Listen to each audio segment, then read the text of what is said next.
আসসালামু প্রিয় শিক্ষার্থী বন্ধুরা, আশা করি তোমরা সবাই ভালো আছো। কাদেরস লার্নিং হাব চ্যানেলের নতুন আরও একটি টিউটোরিয়ালে তোমাদের সবাইকে স্বাগতম জানাচ্ছি। তো প্রিয় শিক্ষার্থী বন্ধুরা, আজকে আমরা তোমাদের নতুন একটা ইউনিট শুরু করব, ইউনিট 4।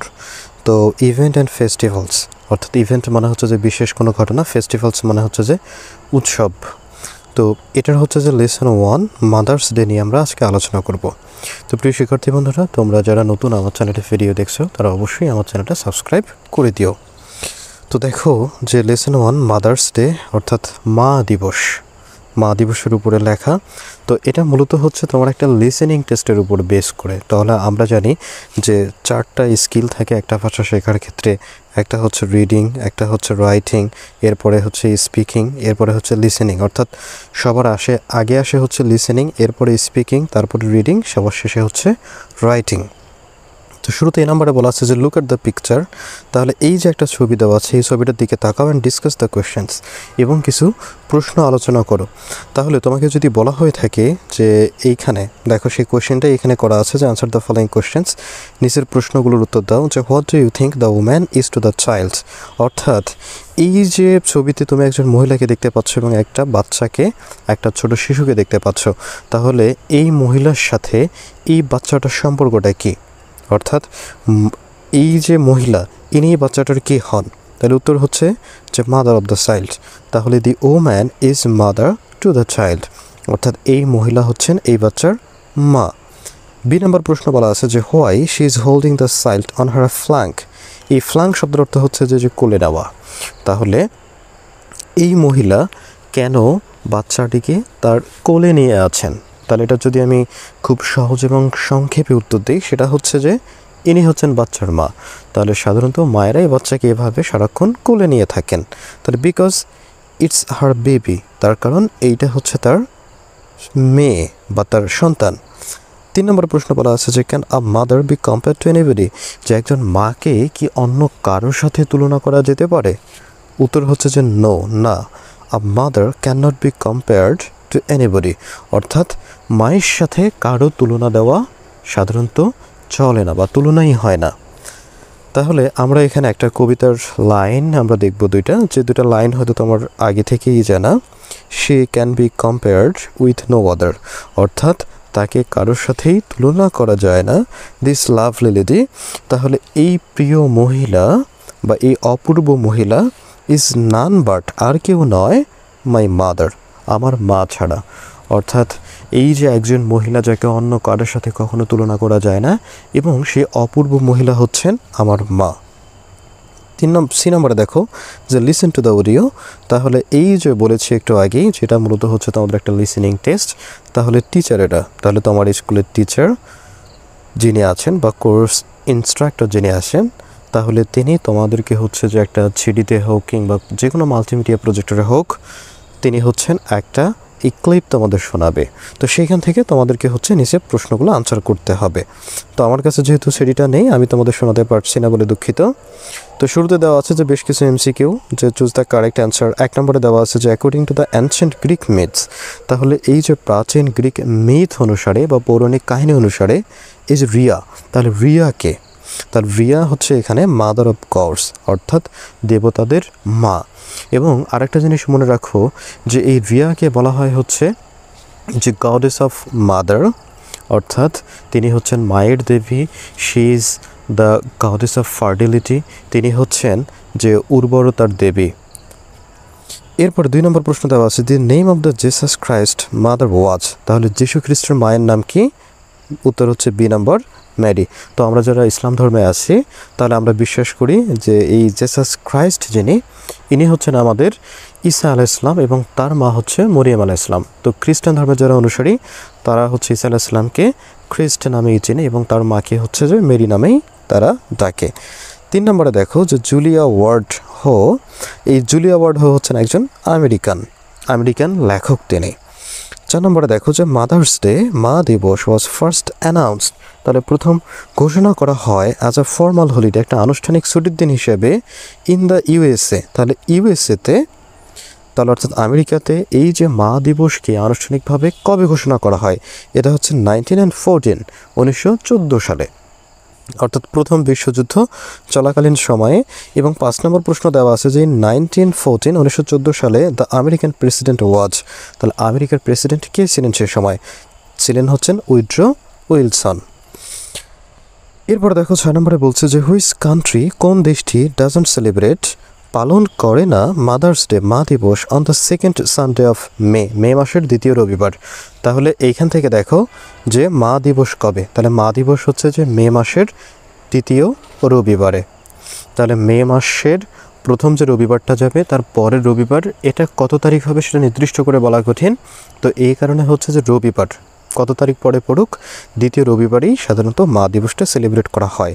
এবং বেশ কিছু দেশ আছে যে যারা ওই তারিখে মা দিবস উদযাপন করে না। সেই দেশগুলোর মধ্যে একটা দেশ হচ্ছে ইউকে, ইউনাইটেড কিংডম। তাহলে ইউনাইটেড কিংডম, নেদারল্যান্ডস, এরকম হচ্ছে আরও বেশ কয়েকটা দেশ আছে, ফিলিপাইন্সের মতো, যারা ওই একই ডেতে মা দিবস সেলিব্রেট করে না। এরপরে ডি নম্বরে বলছে যে listen to the text again, তাহলে উপরের ওই সিডি ক্লিপটা সেটা আবারও শোনো অ্যান্ড আনসার দিস কোয়েশ্চেন্স, এবং নিচের প্রশ্নগুলোর উত্তর দাও। তাহলে 1 নম্বরে বলা আছে যে what country first observed mother's day as international holiday, তাহলে কোন দেশটা প্রথম এই মা দিবস একটা জাতীয় ছুটি হিসেবে অবজার্ভ করেছে বা উদযাপন করেছে? তাহলে উত্তর হচ্ছে the United states of America. তাহলে আমেরিকা প্রথম দেশ হিসেবে মা দিবসকে আনুষ্ঠানিকভাবে এবং জাতীয় দিবস হিসেবে ছুটির দিন ঘোষণা করেছে। 2 নম্বর প্রশ্ন দেখো যে when is mother's day now celebrated by the most of the countries in the world, তাহলে এখন কোন সময়টা বা কত তারিখে বিশ্বব্যাপী মা দিবস উদযাপন করা হয়? তাহলে আমরা একটু আগেই জেনেছি যে এটা পালন করা হয় কবে থেকে, যে on the second Sunday of May মাসের দ্বিতীয় রবিবার। 3 নম্বর প্রশ্ন দেখো যে how is mother's day usually observed, তাহলে মা দিবস কিভাবে উদযাপন করা হয়? উত্তর হচ্ছে যে পিপল এক্সপ্রেস লাভ, তাহলে মানুষজন ভালোবাসা প্রকাশ করে অ্যান্ড গ্র্যাটিটিউড এবং কৃতজ্ঞতা প্রকাশ করে টু দেয়ার মাদার্স, তাদের মায়ের প্রতি, বাই গিভিং দেম গিফটস। তাহলে কিভাবে? তাহলে এই যে তারা মাকে, অর্থাৎ সন্তানেরা মাকে বিভিন্ন ধরনের গিফটস উপহার দেন, ফ্লাওয়ার্স, ফুল দেন অ্যান্ড কার্ডস, এবং হচ্ছে যে বিভিন্ন কার্ডস দেন, অর্থাৎ শুভেচ্ছা বার্তা দেন। সাম ফ্যামিলিস, কিছু পরিবার অ্যারেঞ্জ স্পেশাল মিলস, যে বিশেষ ধরনের খাবার বা ভোজের আয়োজন করে থাকে, অ্যান্ড আউটিংস, এবং বাইরে ঘুরতে যায়, টু সেলিব্রেট দ্য ডে, এই দিনটাকে সেলিব্রেট করার জন্য। তো সাধারণত আমাদের দেশে মা ডেটা এইভাবে উদযাপন করা হয় না, বাট বাইরের ইউরোপ আমেরিকার যে দেশগুলো আছে তারা সাধারণত যে ছেলেমেয়েরা 18 বছর হয়ে যাওয়ার পরে তারা আলাদা থাকে, সেপারেট থাকে, তো এই কারণে মা দিবসটা তাদের লাইফে ইম্পর্ট্যান্ট। বাট আমাদের হচ্ছে যে ইসলাম ধর্মাবলী যারা আমরা আছি কিংবা বাংলাদেশে যারা বসবাস করি, আমাদের সাথেই সাধারণত বাবা মায়েরা থাকেন। তাহলে দেখো যে তোমাদের পরিবারে ম্যাক্সিমামের পরিবারে কিন্তু দাদা দাদি আছেন, তো এই জন্য আমাদের আলাদাভাবে আসলে ওই মা ডেটা সেলিব্রেট করার প্রয়োজন হয় না। নাম্বার 4 দেখো যে why should we observe mother's day, তাহলে আমাদের মা দিবস কেন পালন করা উচিত? We should celebrate mother's day, তাহলে আমাদের মা দিবস বা মাদার্স ডে সেলিব্রেট বা উদযাপন করা উচিত টু শো রেসপেক্ট, তাহলে সম্মান প্রদর্শন করতে, লাভ, ভালোবাসা দেখাতে, অ্যান্ড গ্র্যাটিটিউড এবং কৃতজ্ঞতা জানাতে, টু আওয়ার মাদার্স, আমাদের মায়েদেরকে, ফর দেয়ার স্যাক্রিফাইসেস, তাদের আত্মত্যাগের জন্য, অ্যান্ড আনকন্ডিশনাল লাভ, এবং এই যে শর্তহীন ভালোবাসা কিংবা নিঃস্বার্থ ভালোবাসার জন্য। তাহলে মায়ের যে সন্তানের প্রতি ভালোবাসাটা থাকে, এই ভালোবাসাটা সবসময় হয় আনকন্ডিশনড, অর্থাৎ এখানে কোনো ধরনের শর্ত থাকে না, কোনো বিনিময় থাকে না, কোনো প্রতিদান থাকে না। এরপরে বলছে যে নাম্বার অ্যাক্টিভিটিতে যে রাইট আ প্যারাগ্রাফ, তাহলে একটা প্যারাগ্রাফ লেখো by answering each of the following questions. তাহলে এখানে দুটো প্রশ্ন দেওয়া আছে, যে সেই প্রশ্নের উপর বেস করে হচ্ছে যে তোমাকে এই প্যারাগ্রাফটা লিখতে হবে। তাহলে প্রশ্ন দুটো হচ্ছে যে তুমি তোমার মাকে কিভাবে হেল্প করো বিভিন্ন কাজের ক্ষেত্রে, এবং মা দিবস তুমি কিভাবে সেলিব্রেট করো। তো I mistakenly didn't mention this two questions, but আমি এখানে তোমাদের জন্য হচ্ছে যে প্যারাগ্রাফটা তৈরি করে দিচ্ছি, ঠিক আছে? তো দেখো যে I always try to help, তাহলে আমি সবসময় সাহায্য করতে চেষ্টা করি মাই মাদার, আমার মাকে, উইথ হার হাউস ওয়ার্ক, তার বাড়ির কাজ করার জন্য। আই হেল্প হার, আমি তাকে সাহায্য করি বাই ক্লিনিং মাই রুম, তাহলে আমার নিজের রুম নিজে পরিষ্কার করে আমি তাকে সাহায্য করি।